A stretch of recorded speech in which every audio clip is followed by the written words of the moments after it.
Hello, my dear learners. Very good evening, everyone. I am Shashank and I welcome you all on English Medium Prep by Exampur. So, students, very good evening, all of you, and welcome to the session. And please confirm your attendance. And once the attendance is confirmed, guys, then we are going to start the 11th day of the series of General Awareness Mixed Question. So, students, first of all, please confirm your attendance. Then we are going to start the session. And this is the mixed question series of for JC exam. So it is not only important for JC, it is equally important for other SSC exams as well.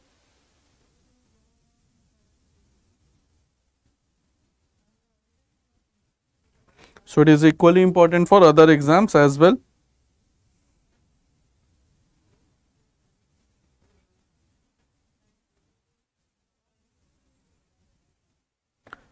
Okay guys, so students, now let's start the session. So let's begin the session of today. And this is a mixed question series. Now let's start the session. And this is the 11th day of the mixed question series of JCA examination. Now here is the first question and timer has already started. The High Court of Andaman and Nicobar Island is located in which state of India? So the High Court of Andaman and Nicobar, that is located in which state of India? High Court of Andaman and Nicobar. So guys, if I talk about High Court of Andaman Nicobar, so Andaman Nicobar Island, it does not have its separate High Court. So the jurisdiction of Andaman Nicobar Island, it is given to West Bengal, that is to Calcutta High Court. So it has no separate High Court. Andaman and Nicobar, no separate High Court.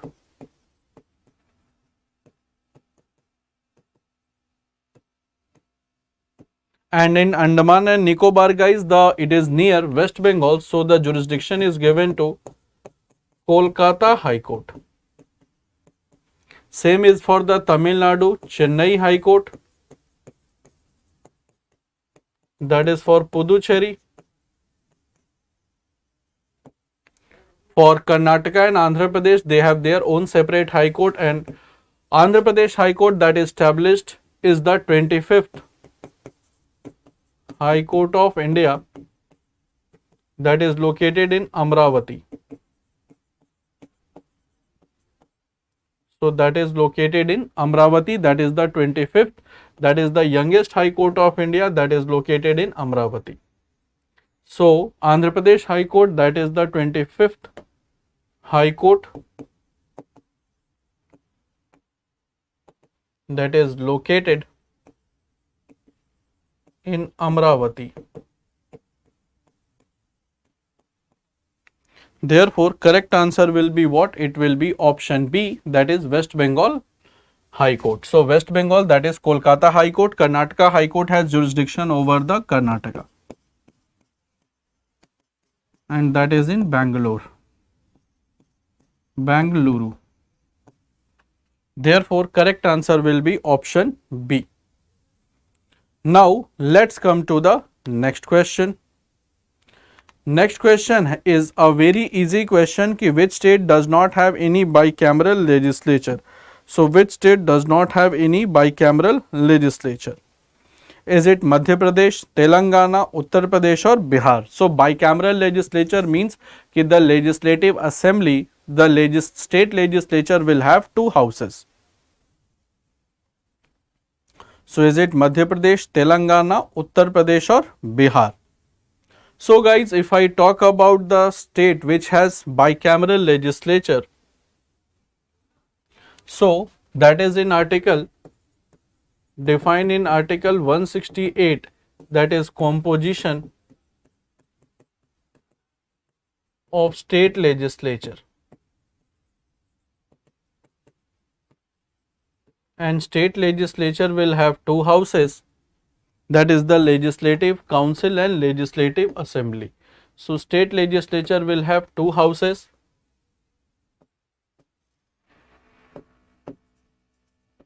Legislative Council and Legislative Assembly. That is Article 169, Article 170. And out of this, guys, Madhya Pradesh has only state legislative assembly. They all have the bicameral legislature. Bicameral legislature. And India, guys, how many states have the bicameral legislature?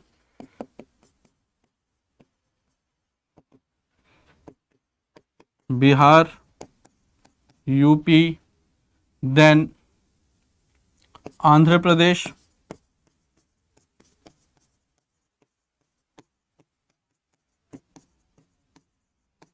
Telangana, followed by Maharashtra and Karnataka. So these are the 6 states, they are having the bicameral legislature. So total we have the 6 states, they are having the bicameral legislature. So correct answer will be option A, that is Madhya Pradesh. It has only legislative assembly, it does not have any legislative council. And guys, to create or abolish legislative council, the recommendation is given by legislative assembly. That it means if a state wants to create any legislative a council in their state, so the recommendation will be given by legislative assembly to parliament, then parliament can create also and can abolish also, but the recommendation will be given by state legislative assembly. So I hope, guys, that should be clear to all of you. That is the correct answer is option A, that is Madhya Pradesh. Now the next question before us is कि Guru Gopinath was an exponent of. So Guru Gopinath was an exponent of Kathak, Kathakali, Kuchipudi, Bharatnatyam. So Guru Gopinath, if you know कि from where Guru Gopinath belonged, then you can easily answer this question. Guru Gopinath belonged to which of the state?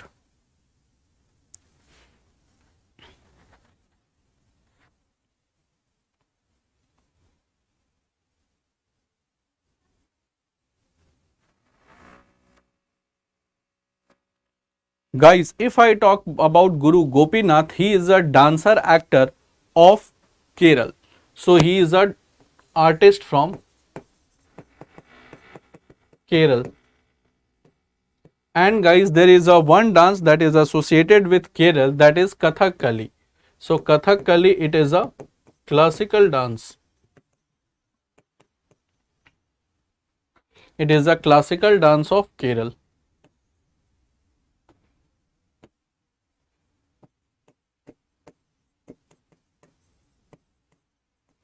Kathak, that is for Uttar Pradesh. Recently, a very famous Kathak maestro Birju Maharaj died. Then Kuchipudi, Andhra Pradesh. Also a classical dance. Bharatnatyam, Tamil Nadu. Also a classical dance. So, total number of classical dance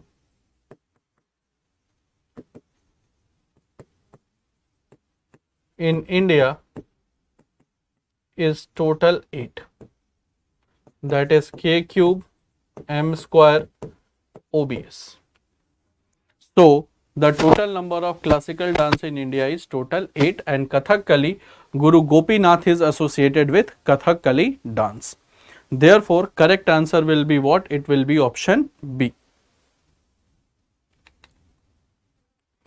Now, with which of the following was Satyajit Ray associated? So, Satyajit Ray was associated, although he is no more, so he is associated with which of the following things? Classical dance, journalism, classical music, or direction of the films?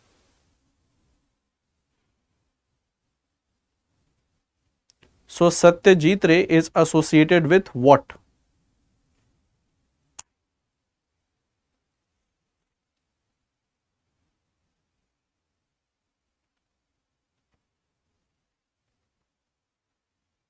Satyajit Ray is associated with what? So guys, we all know that Satyajit Ray is a very famous movie director. So he is a film director. So he is one of the best movie director was Pather Panchali. So it was a Bengali movie that was directed by Satyajit Ray. So this is directed by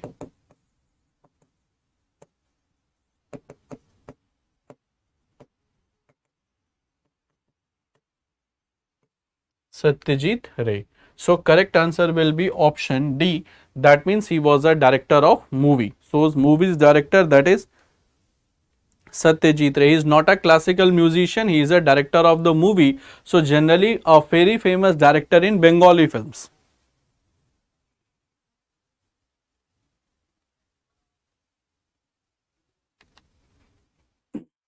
Okay guys, so before going to the next question, I will request every one of you to please download this Exampur app. Why to download this app? What are the special features? You will be getting the live paid classes with the test series, other than subject wise quizzes, topic wise quizzes, along with the report card. So not only the quizzes, the report card of that quiz will also be given. Then you have job alert, admit card update, and exam date, all India exams with the previous year PDF with solutions.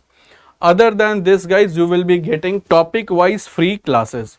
So topic wise free live classes, free full length and sectional test with report card, free exam wise PDF practice set, daily, weekly and monthly current affairs, and unlimited subject wise practice question. So these are the features of our app. Therefore please download this app from the Google Play Store.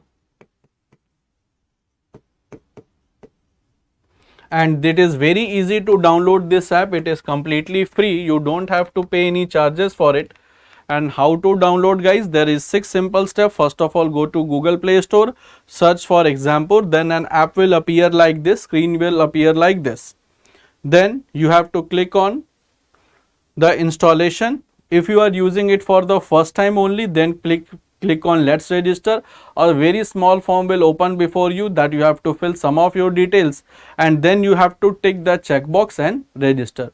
After that your app will get registered and you can use the free things and the offerings that we are offering for the students. So this was all about how to install the Exampur app and what are the salient features that we are giving along with this application. Now let's move to the next question. Next question we have, which of the following is a classical dance form? Which of the following is a classical dance form?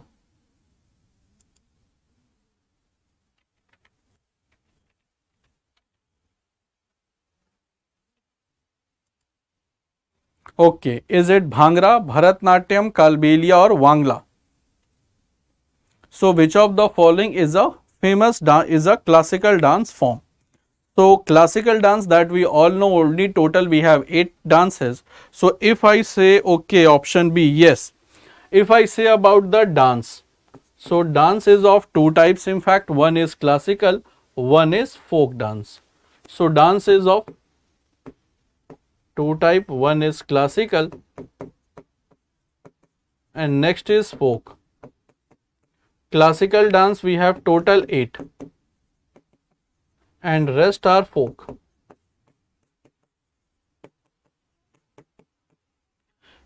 So correct answer will be guys Bharatnatyam, that is popular in Tamil Nadu,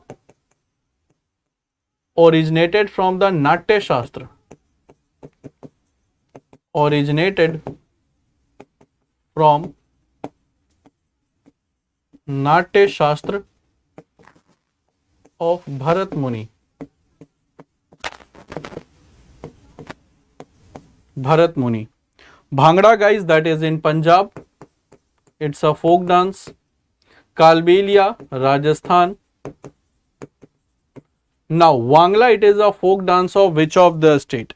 Now guys, you have to tell me ki Wangla, it is a folk dance of which of the state? Wangla, folk dance of which of the state? Wangla, it is the folk dance of which of the state?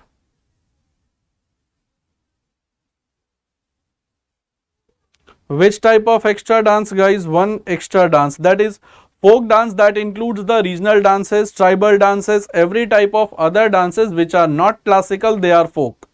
That include tribal dances as well. That include tribal dances as well. So that all comes under the folk dances which are based on a particular region.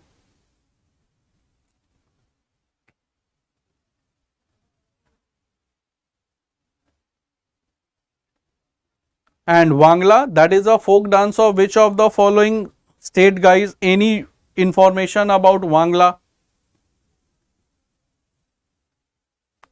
One extra classical dance is all there. So total we have 8 classical dances.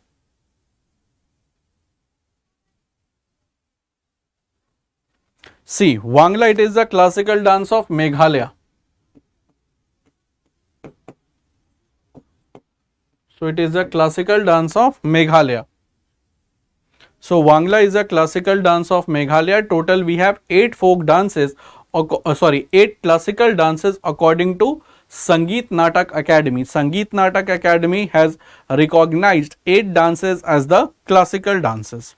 So only we have 2 types of dances, one is classical, second is folk. Out of the total dance form, 8 are classical, rest of them are folk. So total we have 8 classical dances. In the previous question itself I have shared the trick also, that is also available in the Telegram channel. So that is K cube M square OBS.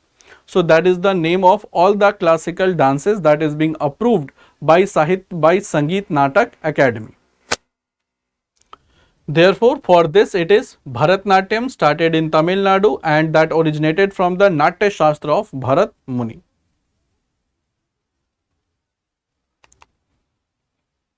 Okay, now guys, next let's come to the next question. Ki Kallari Payattu, it is a martial art of which of the following state? Kallari Payattu.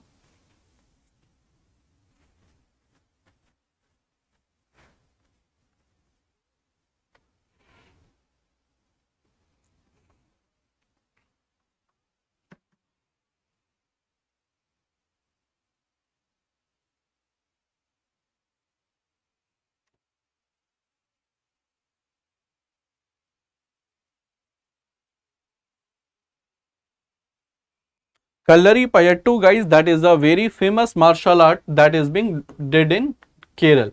And it is said that there was a Buddhist saint. So it is said that there was a Buddhist saint whose name was Bodhi Dharma. Whose name was Bodhi Dharma. He introduced this martial art. So there was a Buddhist saint whose name was Bodhi Dharma.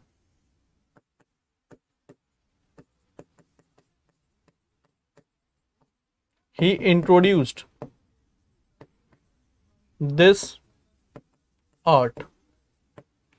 Now my question to you is कि Malkhambh,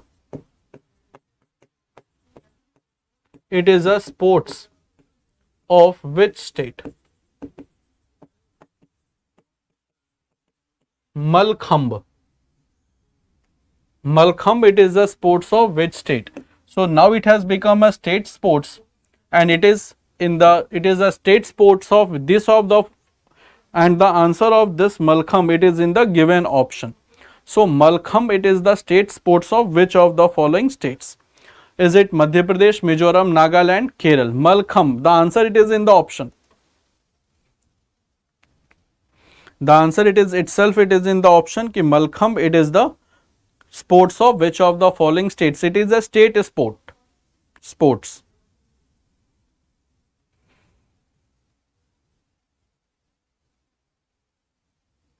Malkhambh, guys, it is a state sports of Madhya Pradesh. So it is a state sports of Madhya Pradesh.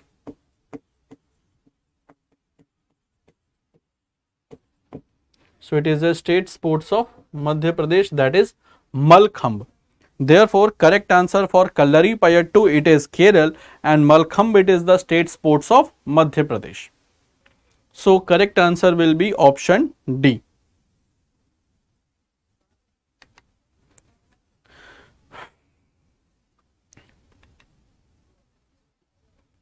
Okay. Now come to the next question. Ki what is Parsi New Year is known as? So the New Year of Parsi people, that means the persons who are follower of Zoroaster, what it is known as? Is it Ugadi, Navroz, Gudi Padwa, none of the above?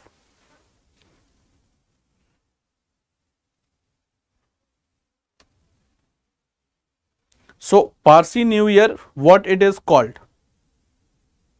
That is Indian gymnastics. Yes, you can call it Sanjeev as an Indian gymnastic Malkhambh. So Parsi New Year, that is also called Ugadi, Navroz, Gudi Padwa, none of the above.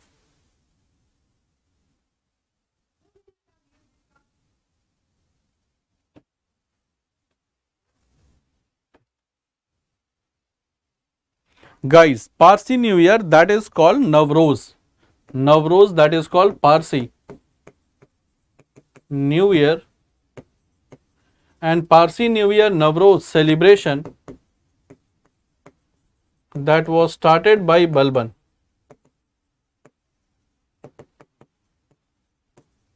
So Balban started celebrating Parsi New Year, that is Navroz. Gudi Padwa, it is a new year of Maharashtra. That is a Marathi New Year. Ugadi, that is in Kerala, sorry, that is in Andhra Pradesh.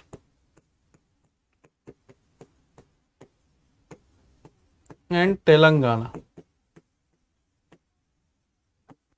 New Year, that is called Ugadi.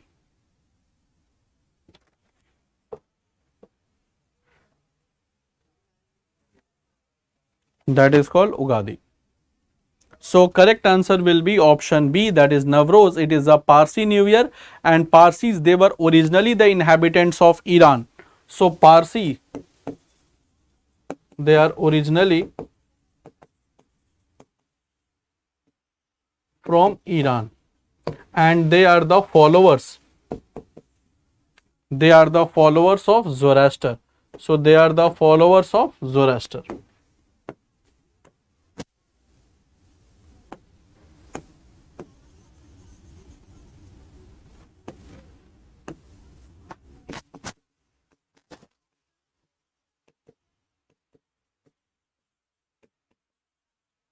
Zoroaster.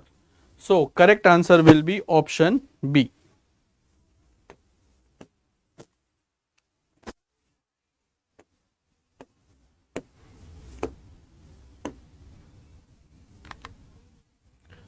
Now come to the next question. Ki who among the following conceived the Kakori train action in 1925?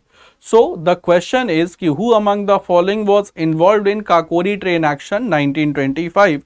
Is it Baikuntanath Shukla, Manmat Hazara, Ram Prasad Bismil, Ashfaq Ullah Khan, or Ubaidullah Sindhi? So out of these four, who were involved in Kakori train action? Who were involved in Kakori train action?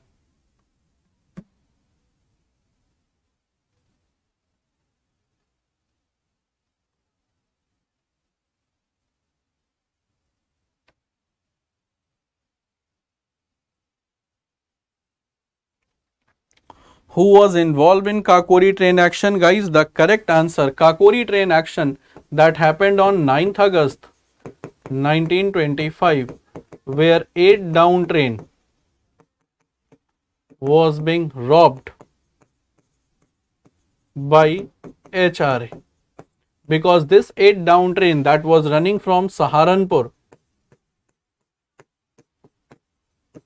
to Lucknow, and it was robbed by Ram Prasad Bismil and Ashfaq Ullah Khan. They were the members of HRA, because that was containing government treasury, that was containing government treasury, and through which they wanted to purchase, they robbed, because because of the to purchase arms for national For revolutionary movement, for not the things national, that is for revolutionary movements.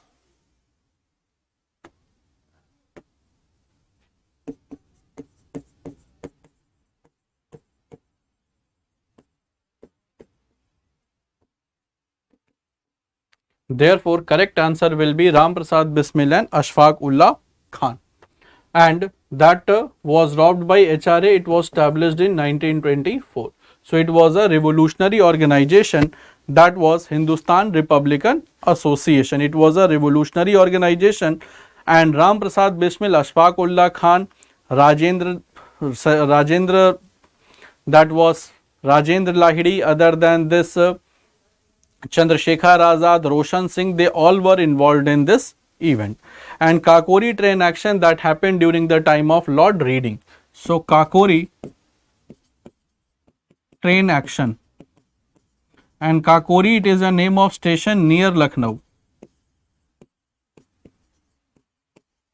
The viceroy was Lord Reading. Time period 1921 to 1926. Lord Reading. Kakori train action, viceroy was Lord Reading. Now come to the next question, that is in 1918. Mahatma Gandhi organized Satyagraha in Kheda district of Gujarat to support. So why Gandhi ji launched the Kheda movement? That was in 1918. Is it cotton mill workers who were demanding better wages, tribal whose custom rights were being violated, women who were struggling against the oppressive patriarchal system, peasants who were affected by crop failure and plague epidemic in fact?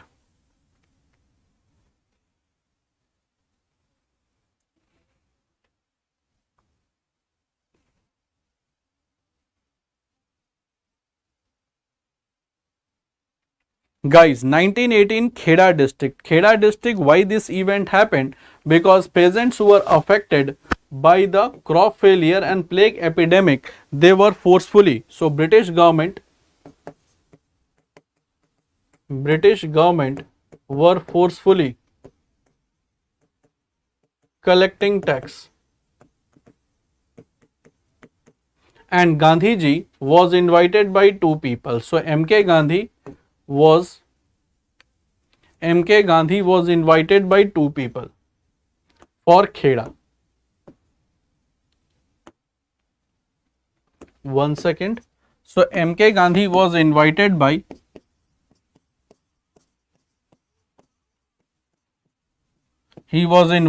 two people. First was Indu Lal Yagnik and Vallabh Bhai Patel.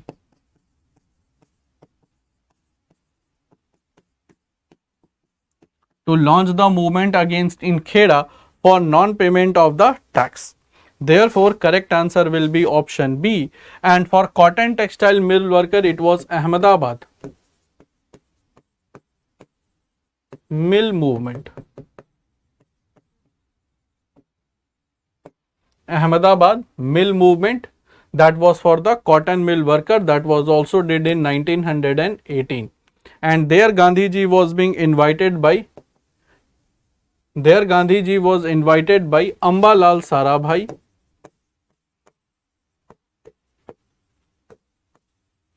and assisted by Anusuya Ben.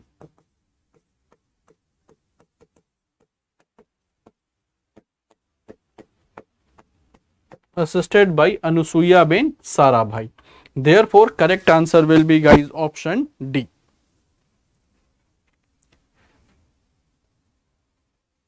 So, correct answer will be option D. Both of them invited Gandhiji to launch the movement against non-payment of the tax. Gandhiji came to Kheda.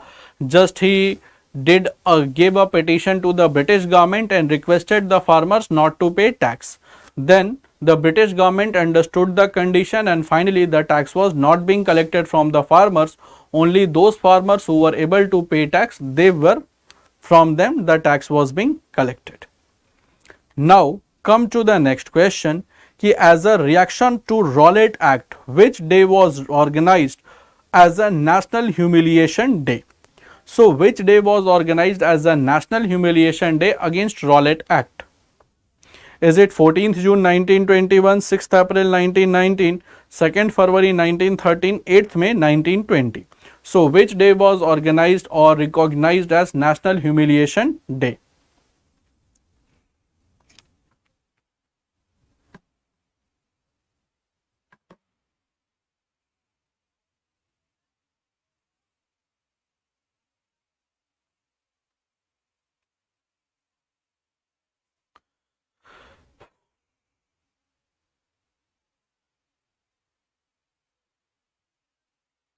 Guys, Rowlatt Act you can easily calculate, you can easily eliminate the answer in fact. So, Rowlatt Act that was introduced in March 1919. So, obviously National Humiliation Day will be observed in 1919. So, that was on 6th April 1919. First All India strike was being conducted. And Rowlatt Act that came in March 1919 and it was drafted by Sir Sidney Rowlatt.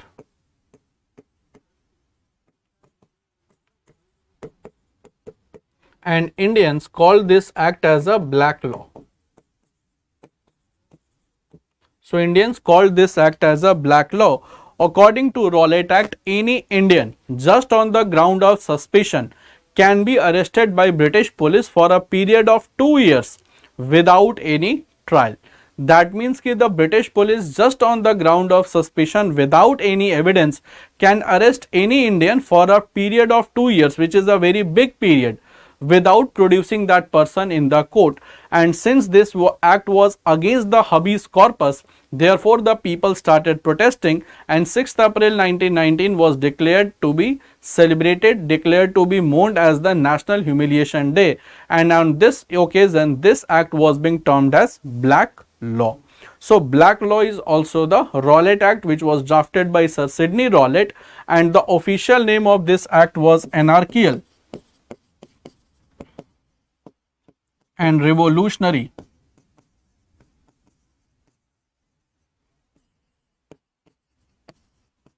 Crimes Act.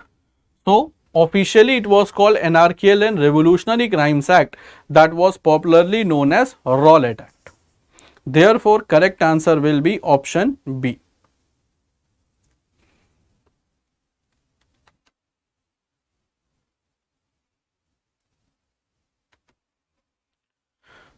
Now, come to the next question, ki which Indian territory was formerly known as Blackwater before independence?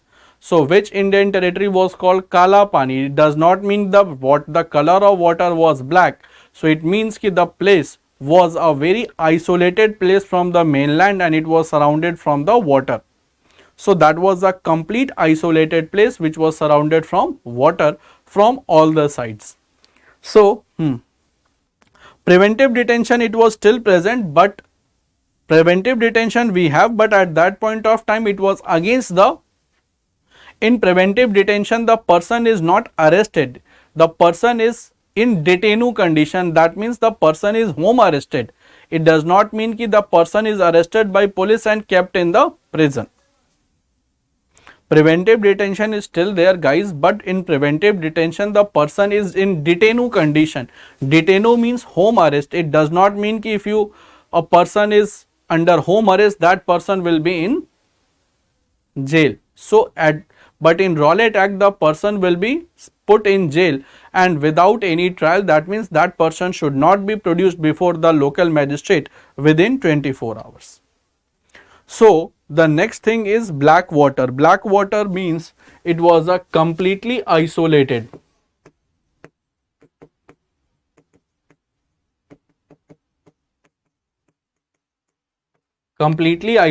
and it was Andaman and Nicobar island that was called Kala Pani. Because this Andaman and Nicobar, it is surrounded from water through Bay of Bengal. And there was a very famous jail that was called cellular jail. Cellular jail that was in Andaman and Nicobar. Therefore, correct answer will be option B, that is Andaman Nicobar Island. Still, now it has become a tourist spot. You can go, if you will go to Andaman Nicobar through airport. So, Veer Savarkar airport is there. Veer Savarkar airport is there.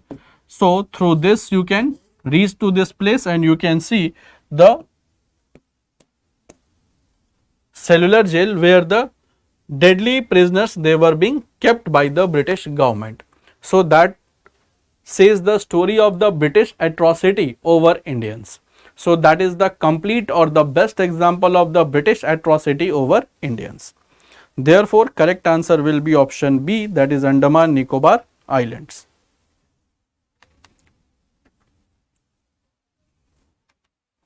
Now, what was the objective of this Wahhabi movement?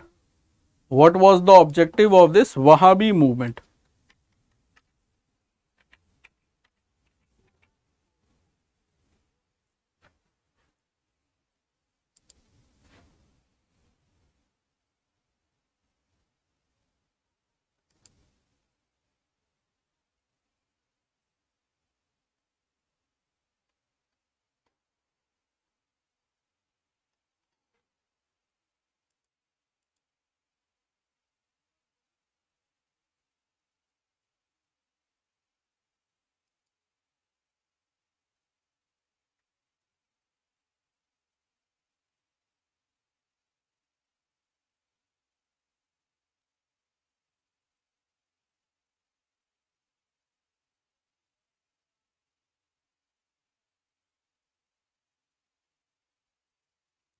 So guys, Wahhabi movement, that was the objective of this Wahhabi movement was to purify the Islam. To purify Islam, they wanted to convert India from Dar ul Harb to Dar ul Islam. And they wanted to purify the Islam so that Islam should be on the principles of Quran and Hadith. So that Islam should be on the principle of Quran and Hadith, and it was a complete Islamic movement. Therefore, the objective of this Wahhabi movement was to purify Islam, and it was started by Sayyid Ahmad Barelvi.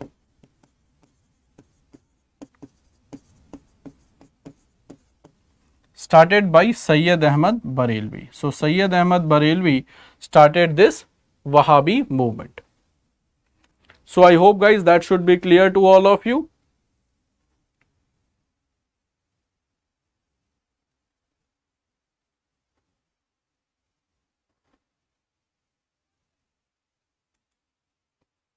Okay. So, let's move to the next question. Now, who was the ruler of Delhi when Ahmad Shah Abdali defeated Marathas in the third battle of Panipat in year 1761? So, when Marathas, who was the ruler of Delhi, that means who was the nominal Mughal ruler, during whose time period Ahmad Shah Abdali defeated the Marathas in the third battle of Panipat. So, third battle of Panipat guys, that was fought on 14 January 1761.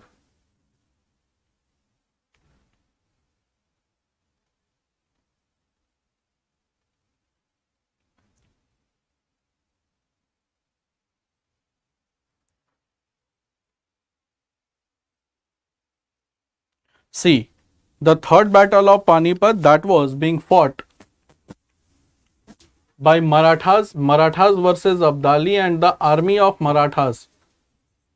Army of Marathas that was being commanded by Ahmad Shah Abdali, that was commanded by Sadashiv Rao. Sadashiv Rao Bhau.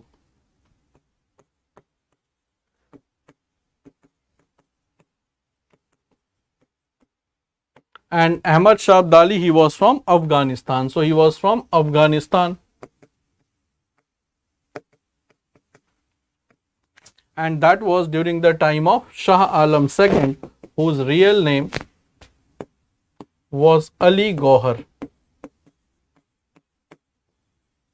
And he was the same person who fought the Battle of Buxar also.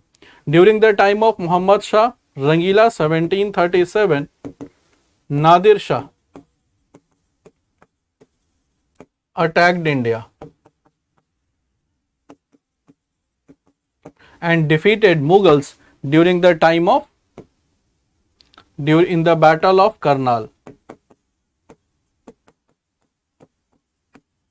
In Battle of Karnal, Jahandar Shah finally ended jizya. So Jahandar Shah in 1712-13, he finally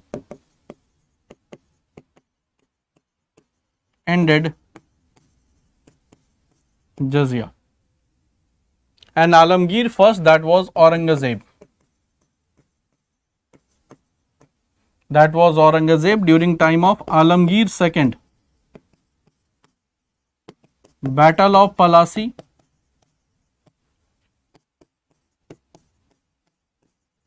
plus invasion of Ahmad Shah Abdali. That happened in Delhi in 1757. During the time of Alamgir II, Battle of Palasi was fought and also Ahmad Shah Abdali invaded India. Therefore, correct answer will be option D, that is Shah Alam II, and his real name was Ali Gauhar, and he was also a writer. So with the pen name of Aftab, he used to write the poems. So his pen name was Aftab. So that you can note, guys, the pen name of Shah Alam II was Aftab. Through the name of Aftab, he used to write the poems. Therefore, correct answer will be option D, that is Shah Alam II. Now come to the next question, कि when East India Company was formed, who was the Mughal ruler ruling in India? So who was the Mughal ruler when British East India Company was formed? Is it Jahangir, Humayun, Aurangzeb or Akbar?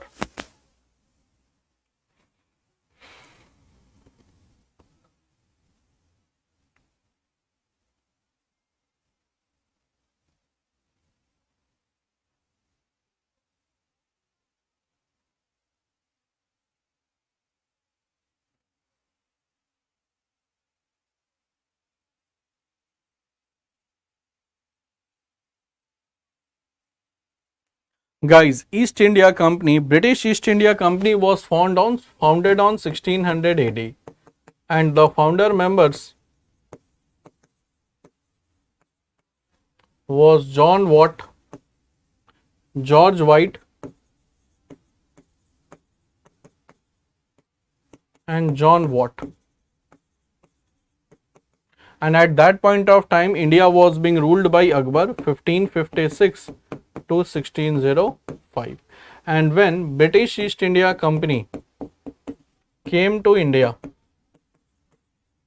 that was in 1608, at that point of time the king was Jahangir. So at that point of time, king was Jahangir 1605 to 1627. And Captain Hawkins came to India. Captain Hawkins, he came and landed in Surat, went Agra to meet. Actually, Captain Hawkins wanted to meet Akbar, but Akbar at that point of time was died. So he met Jahangir and he communicated with Jahangir in Persian language. So Jahangir became very happy that a British person is communicating in Persian language. So he gave the title of English Khan.